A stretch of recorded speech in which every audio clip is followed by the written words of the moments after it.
Assalamualaikum Ustaz. Waalaikumsalam. Bolehkah membayar fidyah dengan nasi kotak? Boleh. Nasi kotaknya, tapi jangan dikurang-kurangin ya takarannya ya. Ya. Kalau pakai nasi kotak nggak apa-apa, cuman takarannya juga harus sesuai. Itu aja. Ya.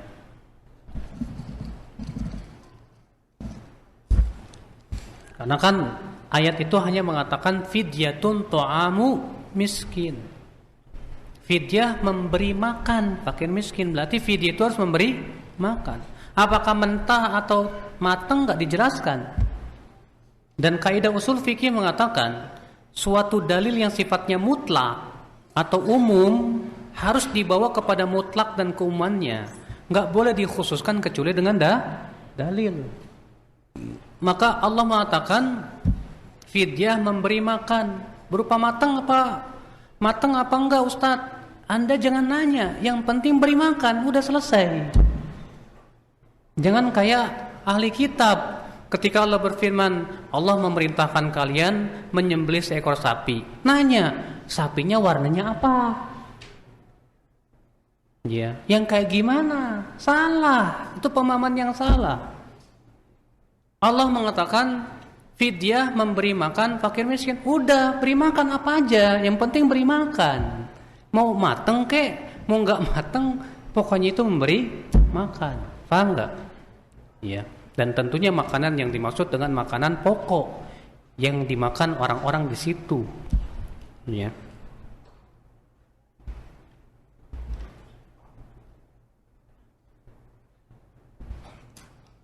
Saya kalau habis sholat sunnah yang dibaca istighfar sambil nunggu sholat wajib, hukumnya bid'ah nggak ya Ustadz ya? Melanggengkan suatu ibadah yang tidak ada dalilnya sehingga diyakini sebagai sebuah sunnah nggak boleh. Tapi kalau kita hanya sebatas membaca bukan dengan keyakinan itu sunnah, sebatas hanya ingin memperbanyak istighfar dan yang lainnya, silakan. Iya. Maka dari itu masuk masalah misalnya ceramah taraweh. Banyak banget tuh Pak ceramah taraweh Pak. Kultum. Kuliah terserah antum. Ya.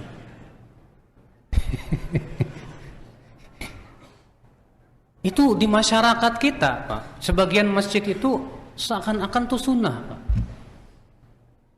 Jadi seakan-akan kultum taraweh itu bagian dari taraweh. Padahal ini gak ada sunnahnya sama sekali. Di zaman Umar ketika beliau mengadakan sholat taraweh nggak ada kultum. Di zaman tabi'in, tabi'ut tabi'in, kultum itu baru muncul belakangan hari di Indonesia. Iya. Kalau saya boleh katakan itu bid'ahnya made Indonesia, ya betul. Yang pertama kali membuat orang Indonesia betul. Karena kalau antum ke Saudi nggak ada kultum, ke Mesir nggak ada kultum. Dimanapun nggak ada kecuali di Indonesia doang. Iya. Mereka yang mengatakan kultum alasannya kesempatan nih mumpung orang pada kumpul. Kalau seperti itu caranya Pak, jangan dilanggengkan sehingga membuat orang berkesan ini sunnah. Sesuatu yang sunnah saja kata Ibnu Qayyim nggak boleh dilanggengkan sehingga menjadi kesan itu wajib, nggak boleh. Apalagi ini bukan sunnah. Akhirnya banyak masjid menganggap kultum itu sunnah taraweh. Sebuah kesalahan besar. Sebab kalau sudah diyakini itu sebagai sunnah taraweh jadi bid'ah jadinya Pak. Kalau hanya sebatas kesempatan saja, ya udah sekali-kali aja. Atau misalnya setelah sholat taraweh misalnya, supaya tidak memotong, supaya tidak diyakini itu bagian dari sholat taraweh. Iya.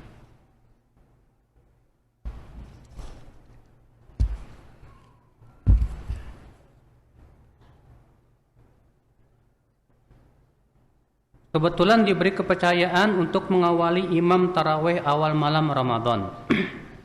Tapi anak orang bodoh dalam hal kaifiyah bilangan rakaat dalam taraweh dan bacaan surat apa saja dari rakaat awal dan berikutnya, mohon penjelasan.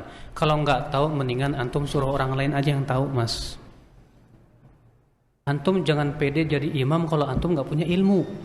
Sebab kalau gitu antum siap menanggung dosa orang banyak. Siap nggak menanggung dosa makmum? Jangan kita ini bermudah-mudahan untuk jadi imam. Kalau memang antum punya keilmuan dan antum hafalannya banyak, silahkan. Karena untuk jadi imam itu pertama bukan cuma hafalan, tapi juga punya pengetahuan tentang ilmu, terutama fikih sholat. Bagaimana kalau terjadi kesalahan, apa yang harus dilakukan, apakah sujud sahwinya setelah salam atau sebelum salam. Ini kan penting untuk diketahui. Kalau antum nggak punya ilmunya, aduh jangan deh pede-pedean begitu, ya bahaya mas. Kan sudah sebutkan tadi hadisnya, kalau imam salah, makmum dapat pahala, imam dapat dosa. Lah gimana itu? Udah gitu antum makharijul hurufnya ngaco juga, gimana coba? Harusnya idza zulzilatil ardu zilzalaha, di jim semua, idza zulzilatil ardu zilzalaha. Ngaco. Hati-hati mas. Makanya antum yang dipercaya untuk jadi imam, lihat kepada diri sendiri, mampu atau tidak. Kalau antum merasa tidak mampu, jangan pede, mendingan mundur aja. Mendingan mundur. Iya.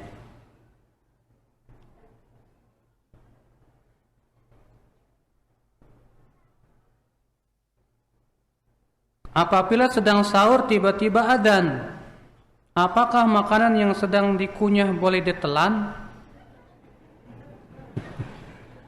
Ada hadis yang dihasankan oleh Syekh Albani, apabila seseorang dari kalian sedang memegang gelas dan adzan terdengar, fala yadhahu hatta yaqdiya min, jangan diletakkan sampai dihabiskan. Maka kalau kita lagi menelan, kunyah aja terus, telan, enggak masalah. Atau antum langsung ambil minum, habisin, bah selesai. Ya, daripada antum keselak. Ya.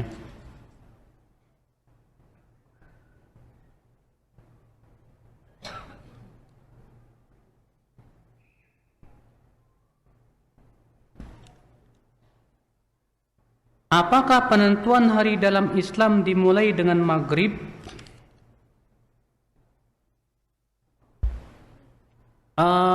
Secara sharih tidak ada dalilnya.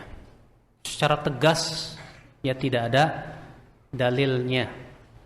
Ya. Namun ikhwata Islam azakumullah, Allah Ta'ala berfirman, la syamsu yanbaghi laha an tudrikal qamar walal lailu sabiqun nahar. Ya. Matahari tidak berhak untuk mendahului bulan, dan malam tidak berhak untuk mendahului siang. Maka terkadang Allah menyebutkan sesuatu itu dengan memulai sesuatu dahulu. Maka Allahu a'lam ya, bahwa malam itu dinisbatkan kepada hari berikutnya. Malam itu dinisbatkan kepada hari berikutnya. Misalnya malam Senin. Malam Senin masuk hari Senin. Malam Senin masuk hari Senin, bukan masuk hari Minggu. Berarti kalau Minggu malam, bagaimana? Minggu malam Senin, berarti malam Senin itu masuk pada hari, malam Senin masuk pada hari ya Senin. Ya, malam Senin. Kalau misalnya antum lahiran anak jam 10 malam, malam apa? Malam Rabu, berarti masuknya hari apa? Rabu. Berarti hitungnya dari hari Rabu itu berarti 1 hari. Untuk 7 hari berikutnya, Rabu, Kamis, Jumat, Sabtu, Minggu, Senin, Selasa, berarti antum ya. Kalau misalnya memang ternyata lahirannya misalnya pada malam begitu. Ya, Allahu a'lam.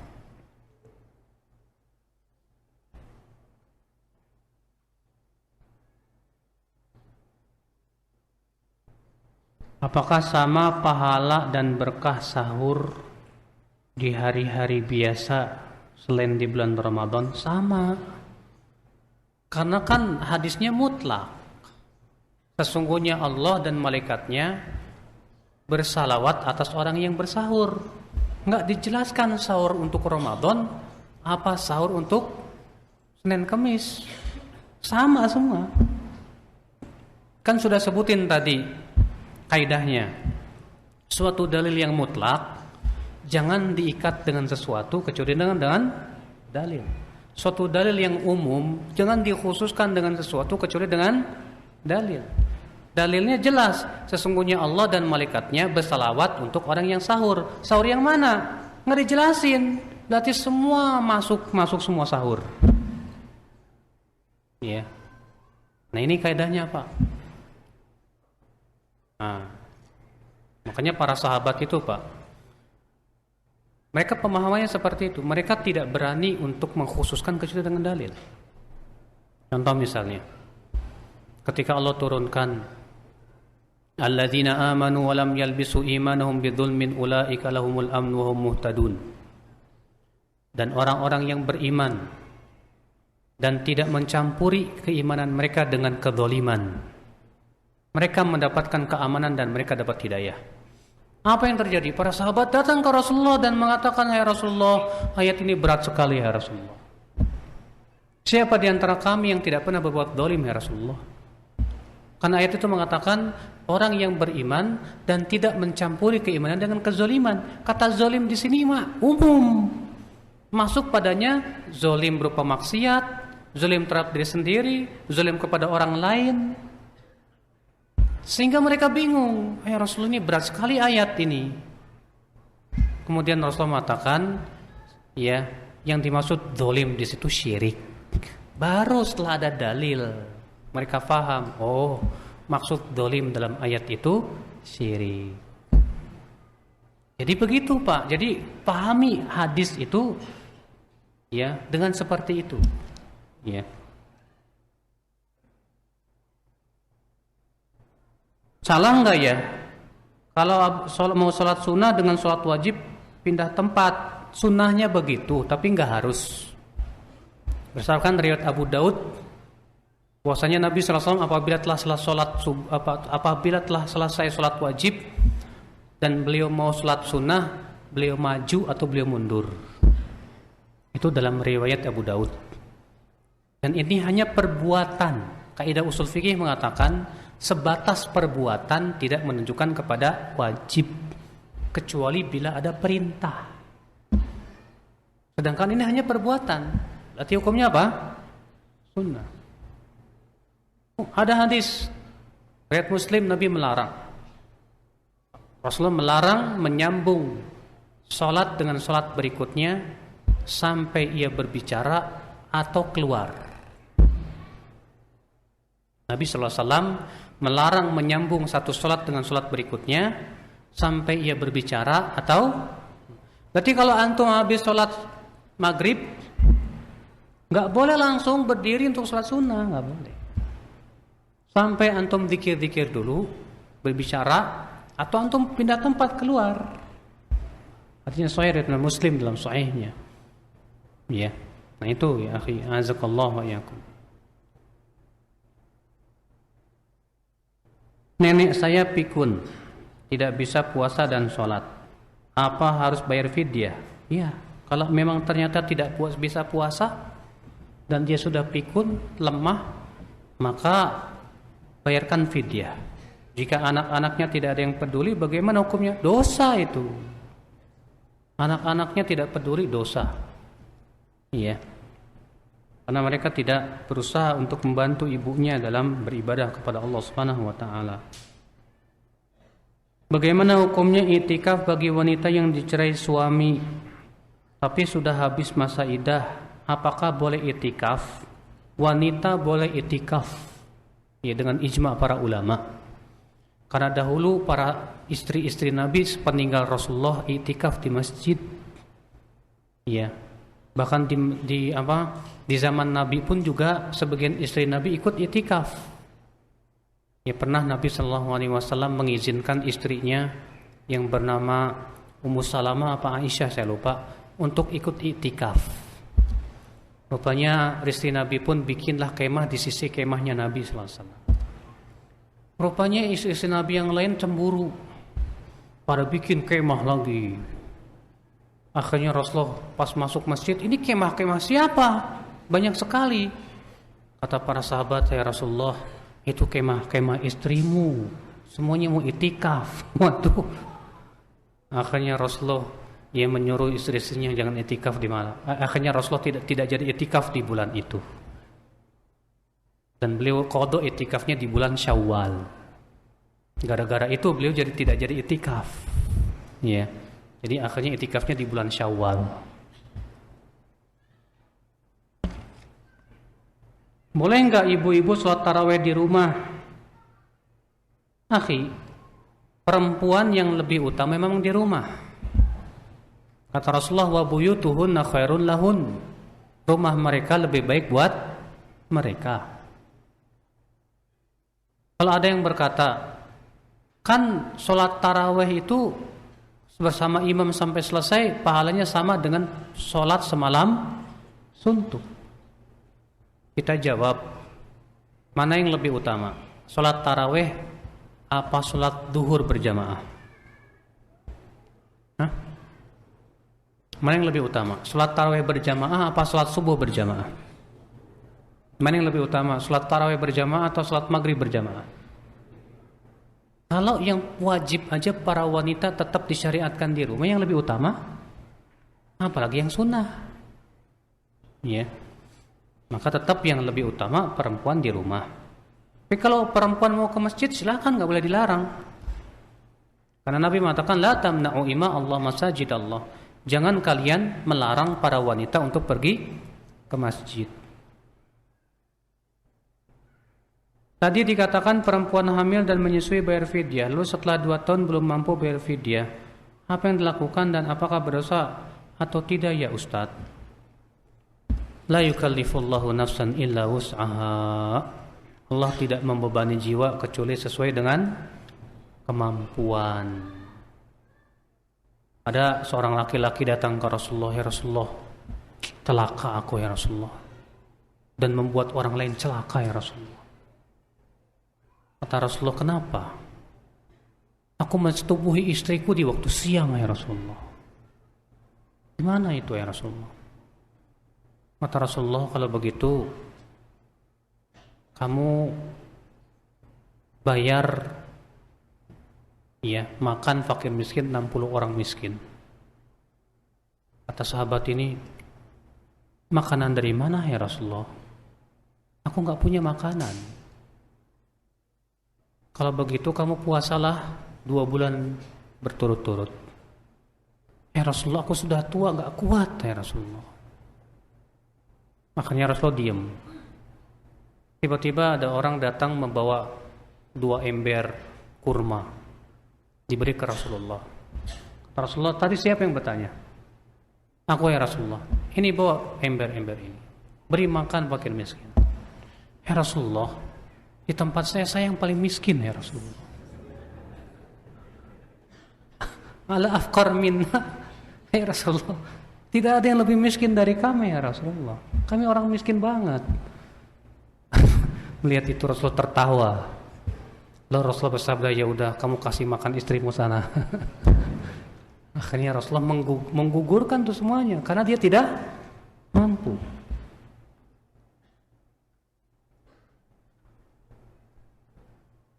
Kapan batas waktu bayar fidyah berakhir sama dengan waktu bayar qada? Ya. Tapi lebih cepat lebih baik. Lebih cepat lebih baik. Di masjid kami ketika tarawih masih dilakukan solawat ketika jeda tarawih, pembacaan doa tarawih dan melafazkan niat puasa bersama. Apakah kami dimintai menjadi imam? Boleh? Boleh aja. Kalau antum sudah saya sebutkan tadi, memang antum berhak jadi imam. Karena kan untuk jadi imam itu ada syarat-syaratnya Pak. Di antaranya hafalannya memadai. Yang kedua kefasihan lisannya, keilmuannya. Gak boleh sembarangan jadi imam tuh. Ya, kalau memang antum menganggap anak insyaallah bisa, ya udah jadilah imam. Tapi ingat, antum tetaplah amalkan sunnah Nabi Sallallahu Alaihi Wasallam. Ya. Memakai obat tetes mata batal nggak puasanya? Enggak. Karena yang batal itu dengan kesepakatan para ulama makan, minum, atau yang sejenis dengan makan dan minum seperti apa? Infus. Adapun tetes mata atau suntik di pantat itu enggak membatalkan. Ya.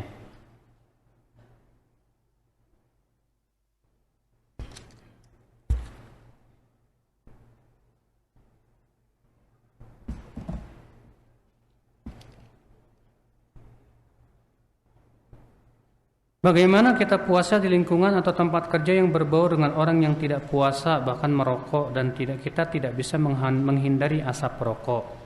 Apakah puasa kita batal? Tidak batal. Karena masalahnya kita tidak bisa menghindar. Ketika kita berusaha menghindar, ya terisap juga, nggak sengaja namanya, Pak. Sama ketika antum ngelewatin tempat berasap, banyak asapnya kecium. Atau antum lagi goreng sesuatu, lagi puasa, aromanya kecium, ya. Maka seperti ini dimaafkan, gimana lagi, ya. Allahu a'lam. Asal antum jangan sengaja aja dicium-cium. Ya, boleh. Baik, saya kira cukup sampai di sini. Mudah-mudahan yang saya sampaikan bermanfaat. Wabillahi taufik, dan saya ucapkan kepada antum semua selamat menghadapi bulan Ramadan. Mudah-mudahan Allah memberikan kepada kita semuanya kemudahan ya selama bulan Ramadan nanti sampai akhir daripada bulan Ramadan. Ini saja, subhanakallah bihamdik, asyhadu an la ilaha illa anta, astaghfiruka wa atubu ilaik. Assalamualaikum warahmatullahi wabarakatuh.